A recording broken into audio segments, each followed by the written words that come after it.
অভিনয়ের ব্যস্ততার মধ্যে এসএসসি পরীক্ষার জিপিএ 4 পেয়েছে জনপ্রিয় ধারাবাহিক নাটক এটা আমাদেরই গল্পের ফারহানা অভিনেত্রী ইশরাত অতিথি।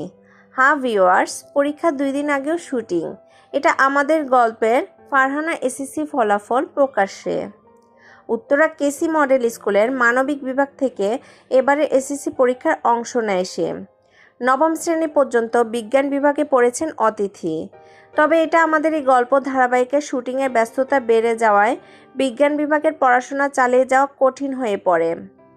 বোর্ডে রেজিস্ট্রেশন হয়ে যাওয়ার পরও পরীক্ষার মাত্র 8 মাস আগে স্কুল কর্তৃপক্ষের সঙ্গে কথা বলে বিজ্ঞান থেকে মানবিক বিভাগে চলে আসে ইশরাত। এরপর স্বল্প সময়ে নতুন বিভাগে প্রস্তুতি নেয়। টেস্ট পরীক্ষায় নিজের সেকশনে প্রথম হয় সে। 3 বোনের মধ্যে ছোট ইশরাতের এ সাফল্য উচ্ছ্বসিত তার পরিবার।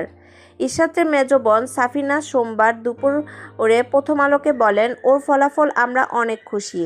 শুটিং ব্যস্ততার মধ্যে অনেক পরিশ্রম করেছে ও। এসএসসি পরীক্ষা মাত্র 2 দিন আগেও শুটিং করেছে ইশরাত। টেস্ট পরীক্ষার সময় কক্সবাজারে শুটিং শেষ করে সকাল 8টায় ঢাকায় ফিরে সকাল 10টায় পরীক্ষায় বসতে হয়েছিল।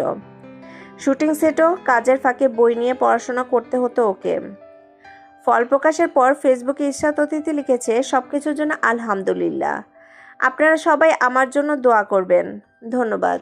যদি আমার ভিডিওটি আপনাদের ভালো লেগে থাকে তাহলে অবশ্যই একটা লাইক, কমেন্ট এবং শেয়ার করে পাশে থাকবেন। আর হ্যাঁ, আমার চ্যানেলটি সাবস্ক্রাইব এবং বেল বাটনে চাপ দিতে অবশ্যই ভুলবেন না। ধন্যবাদ।